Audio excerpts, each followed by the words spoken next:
G'day guys, Mac with the Outer Circle. So, first things first, I'm in the middle of swapping over my internet to the NBN, which, as everyone knows, is a bit of a clusterfuck. So, video content is going to be all over the shop for a few days while this happens. What else?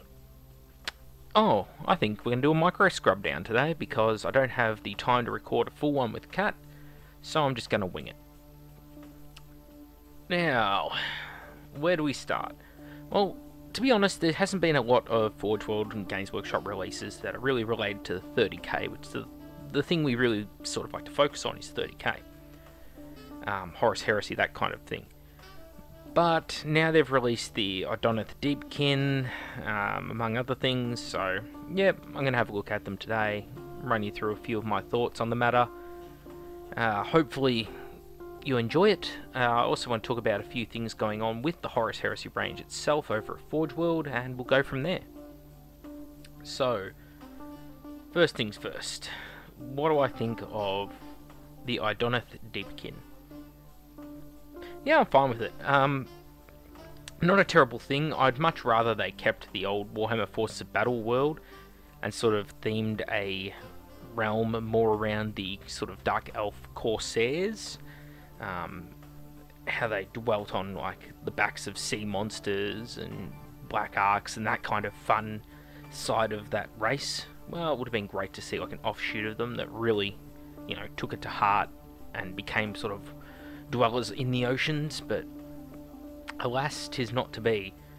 So this is part of Games Workshop's ongoing battle for maximum copyright.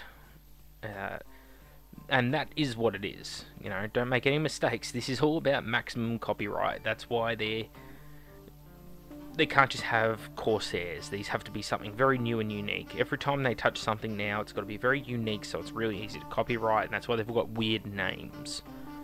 And I mean weird in the sense of like Warhammer. Like, you say something is dwarves. It's very generic. But you say they're the Ironweld Arsenal. Yes. Or the Lion Rangers. Or perhaps Bird Riders, a Phoenix Temple. You know, they're these really cartoonishly over-the-top names. As for the models themselves, a single figure model that's that big is not worth the money they're charging.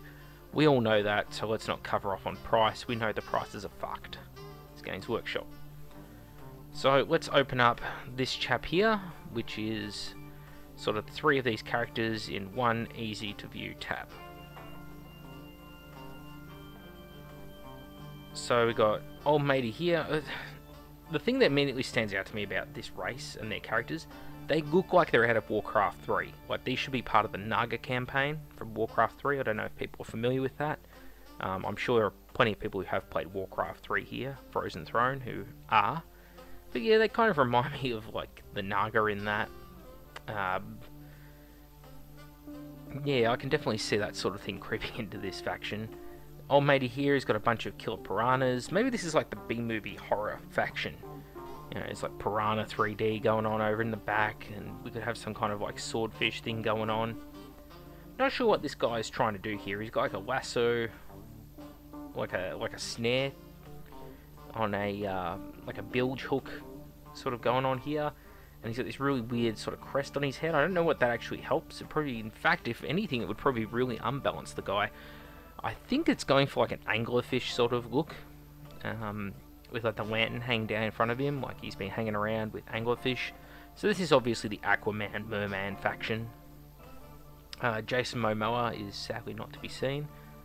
Also, I find it a little bit funny how with the basing, they're all on like rocks and barnacles and that kind of thing, but apparently they like walk onto like the sandy or the regular ground.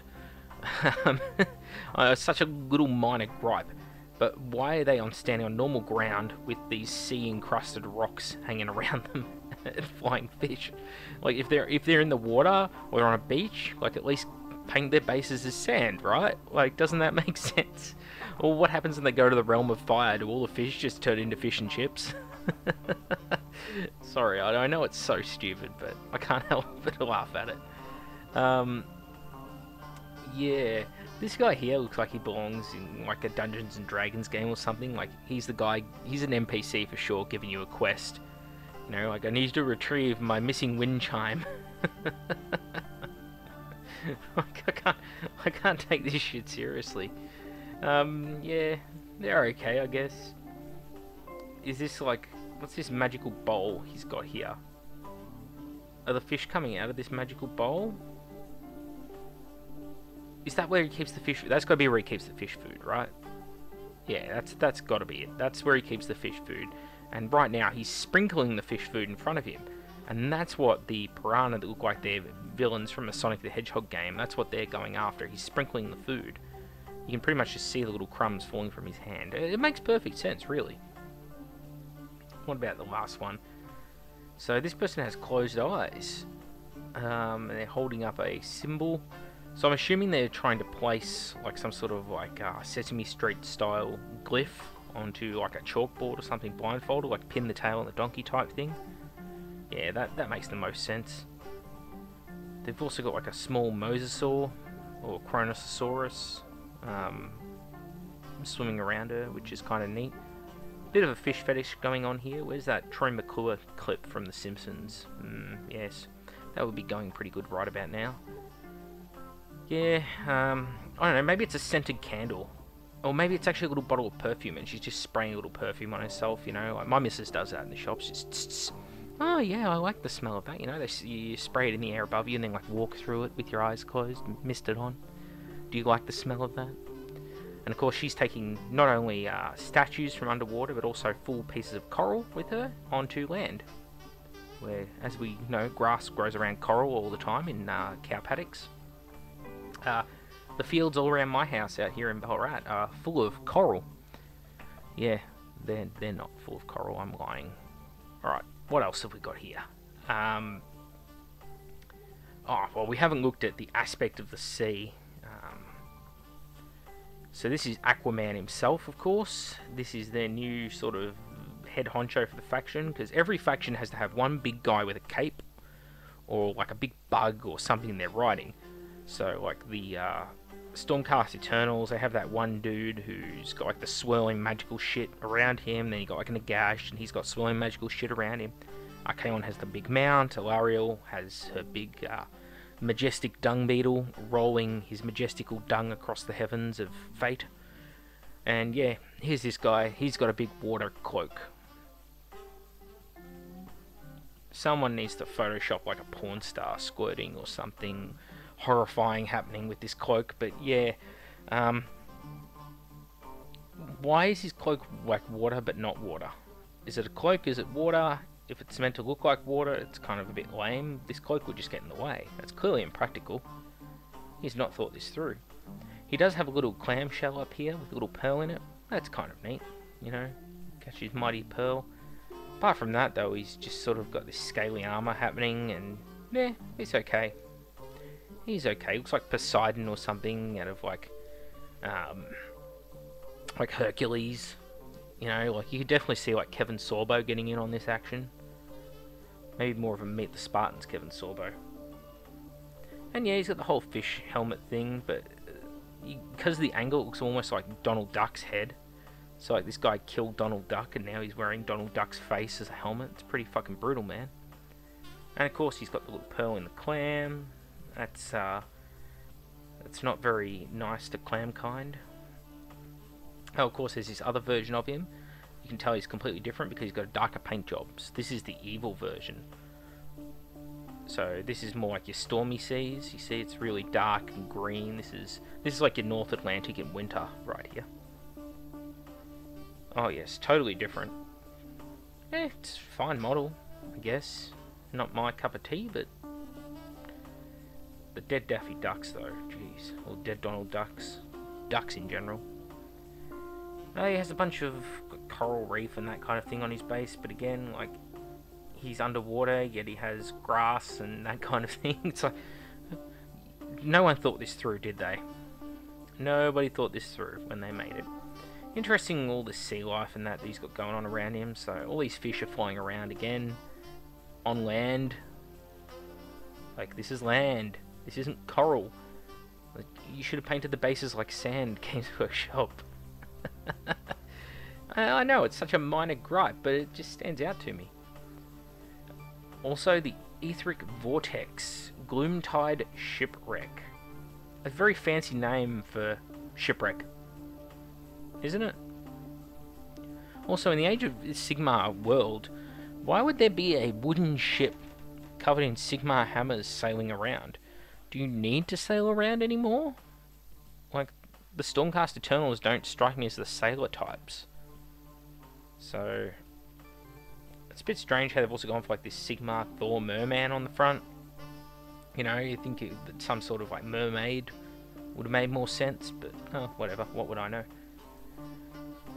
This is the most expensive shipwreck you could ever buy.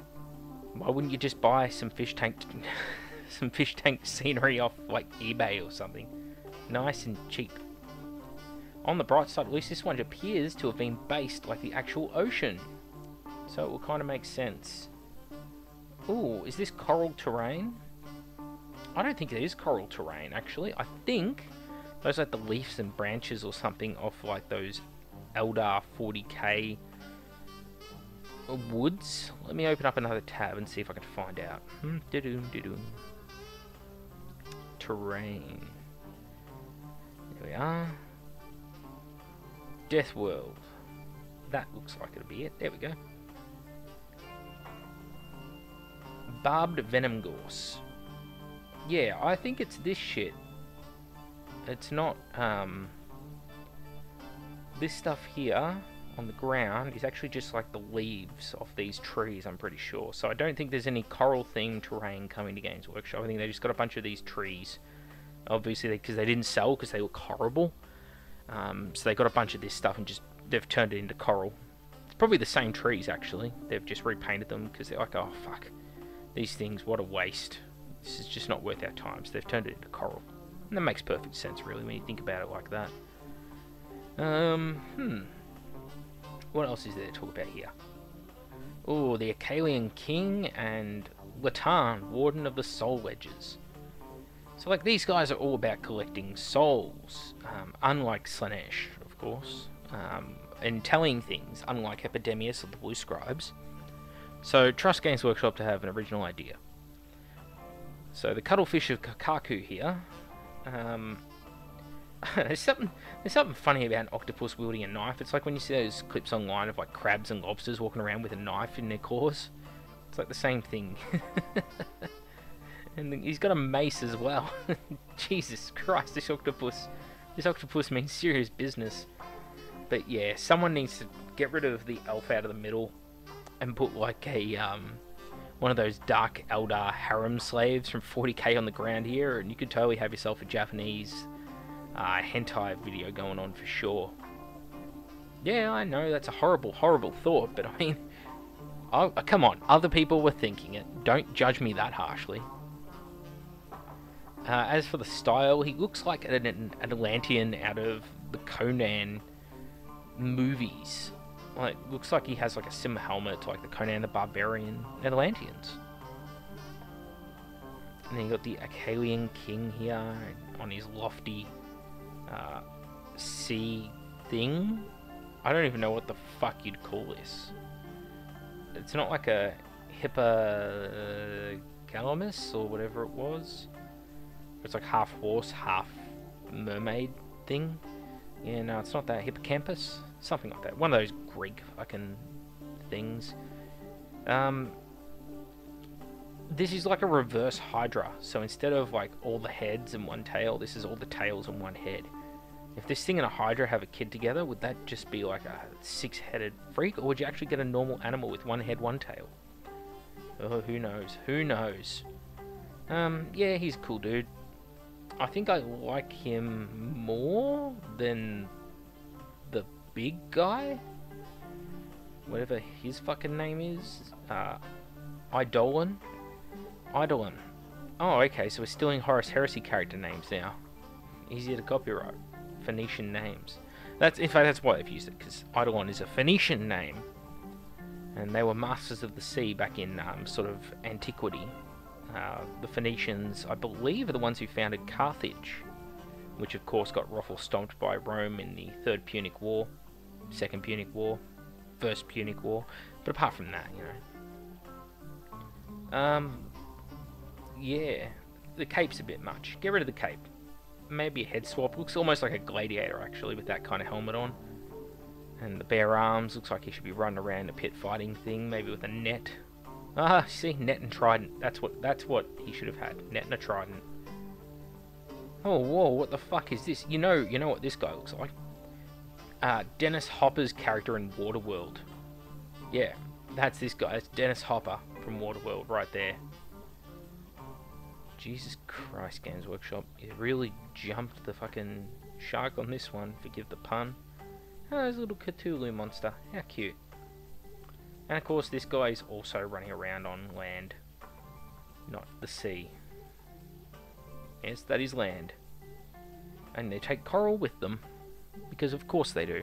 See, that's one of the things that I don't like about clear basing. If someone clear bases, that's fine. You know, when people do a really crisp paint job and they're on a clear base, and that's okay. It's when they start having things like rocks on the clear base, and you're like, well, where the fuck did that rock come from? You want to tell me, oh, clear base, so he matches all boards, and now he's walking around a rock in this fucking, like, urban industrial fucking gangways. It's like, it's stupid, Either all in or all out when it comes to basing. And this is like another half-assed thing. It's like, yeah, you want your coral on there and your statues, but then you're walking around on dry land. It looks fucking retarded. And it's such a minor gripe, but it fucks with your mind. Like, there's a little OCD thing inside of me right now going, that is just retarded. Why is he walking around on dry land with grass and things like that, and yet got coral and statues covered in barnacles with him? I don't know. It's stupid. Anyway, there's also paint collections for the Adonath Deepkin. Nobody believes that these are all painted with Games Workshop paints. Especially because we've seen in the background of a lot of videos in the past, or pictures in the past in Games Workshop studio, a whole bunch of Vallejo and Tamiya stuff sitting in the background, so yeah, take it how you will. Adonath Deepkin dice, I suggest to people, go out and buy them. Because they seem to release these dice for a couple months and then disappear, and then they pop up at 3 times the price on eBay and people buy them. I don't know why people would pay so much, but they do.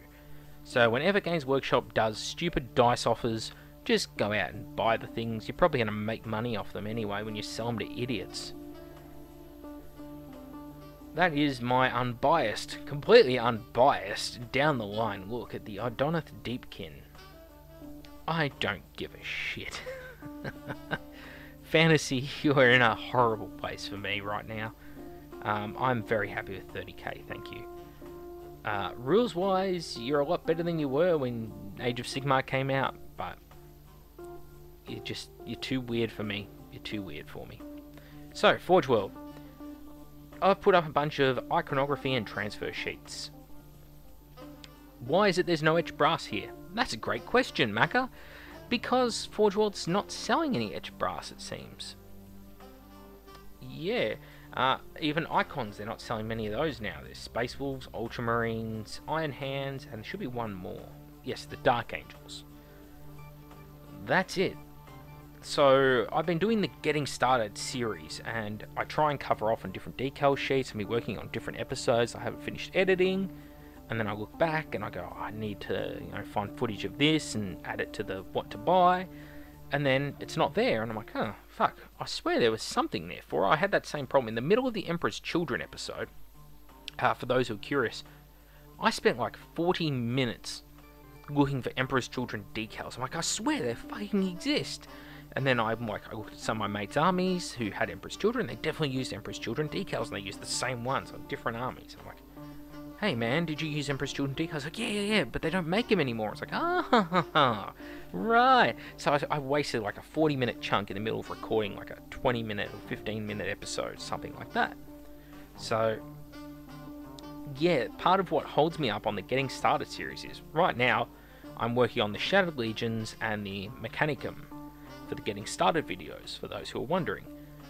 And you go to look for something, like, I was like, oh, House Malanax, I want to find the decal sheet with all the scorpions. And ages back I said, this is only a limited time decal sheet. They're only going to make it for so long before they get rid of it. But bam, it's gone. So, yeah, no scorpions floating around. That's a bit of a problem. Because, obviously, well, Malanax, like Cat, co-host on this show, he's working on a Malanax Mechanicum themed army at the moment, and he's gonna need like 2, maybe 3 decal sheets to fully pimp this army out.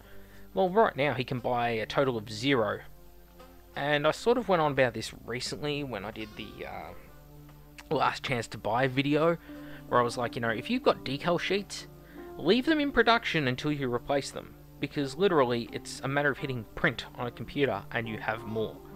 Like, it's not a finite resource. You just put a sheet of transfer paper in your computer or in your printer, and then you hit the print button, and ta-da! There it is. You've got decals. Why can't Forge World do this? So the Emperor's Children, they've gone out of production, no decals. Dark Angels, they're gone. Blood Angels just got some back. World Eaters are now on their second sheet.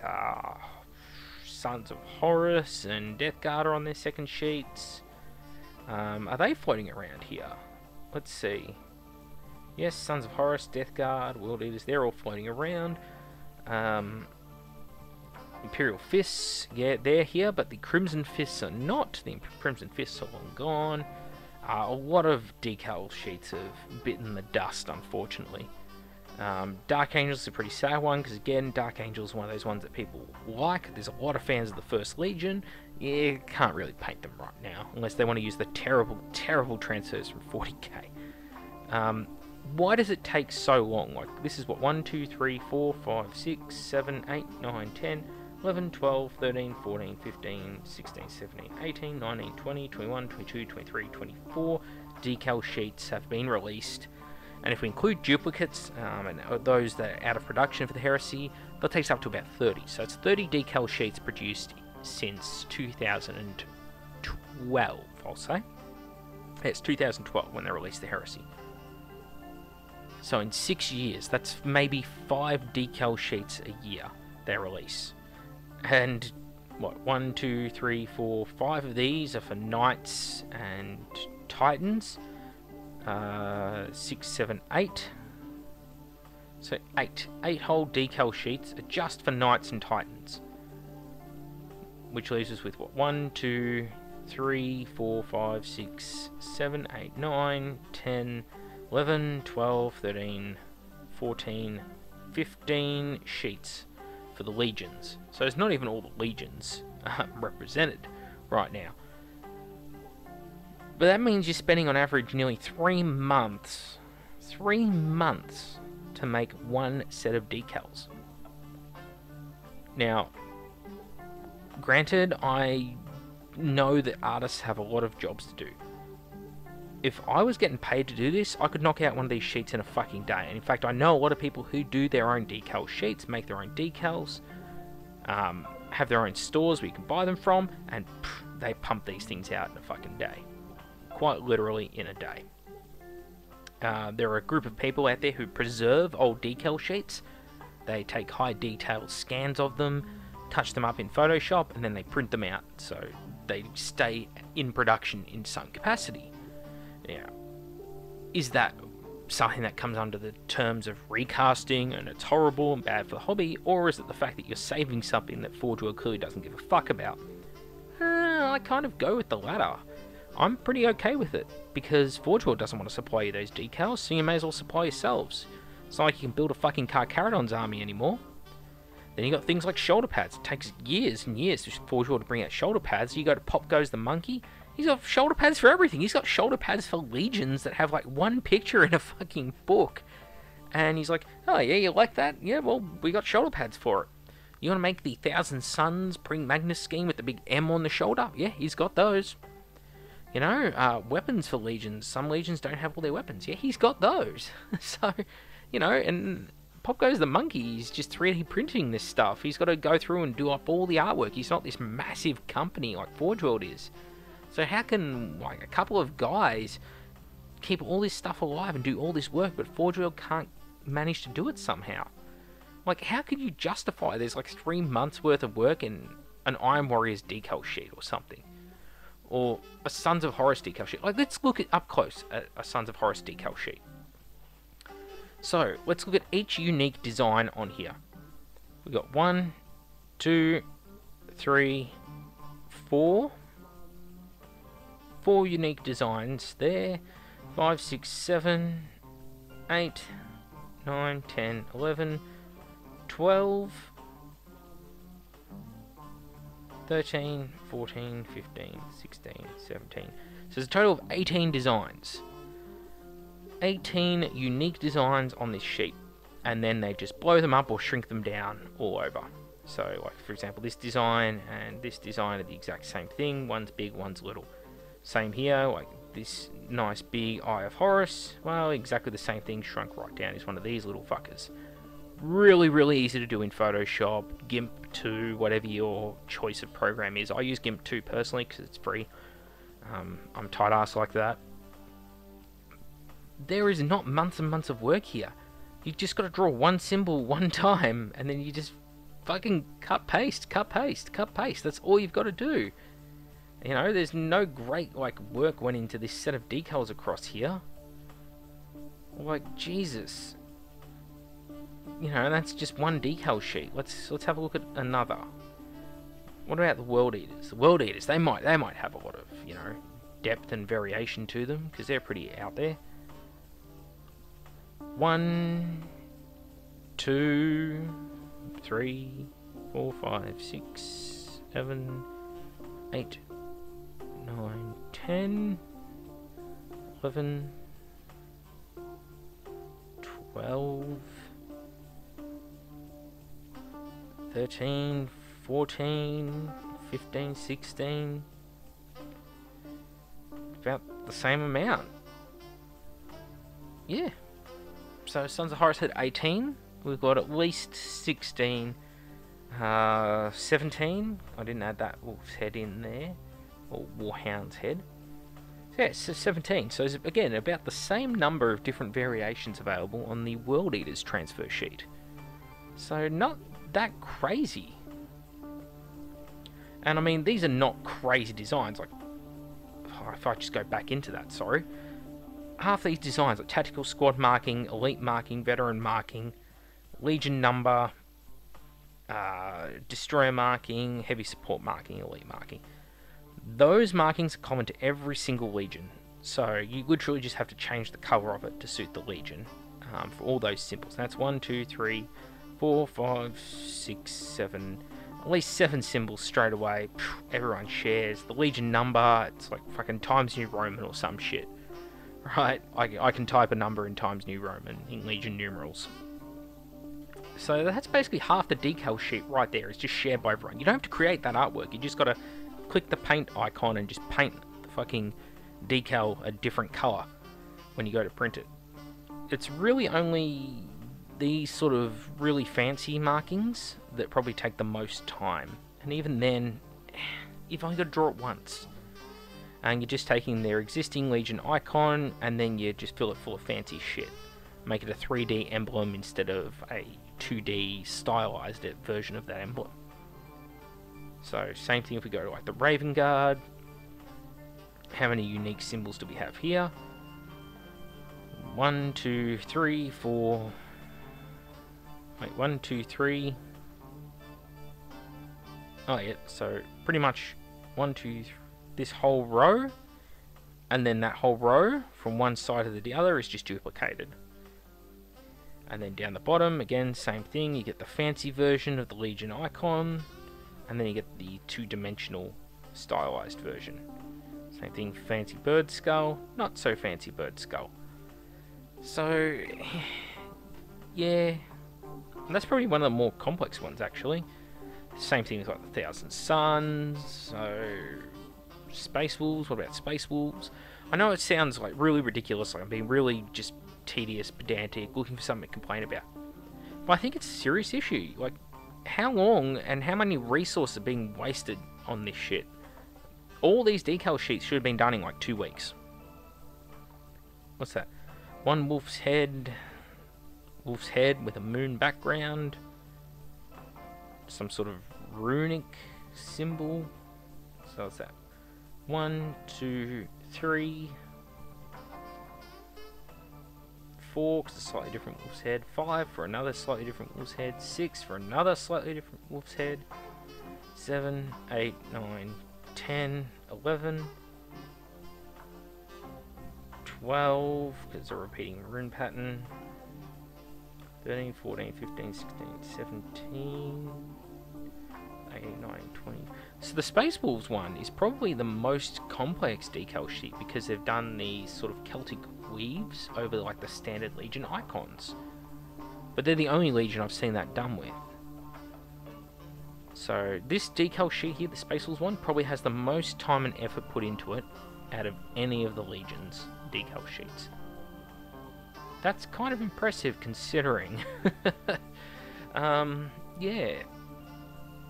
So anyway, it's a major problem. I'm trying to do the Getting Started series, and just the goalposts just keep getting moved on me. And it's really hard to say, you know, to get your iconography, go to Forge World and buy it. Oh, wait, it's out of production. And it's a very frustrating thing to do.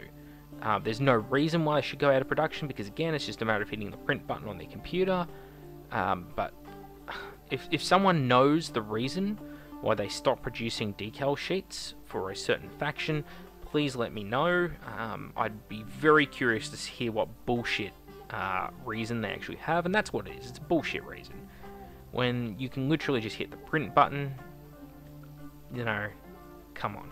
Just fucking do it, Forge World. Bring them back into production.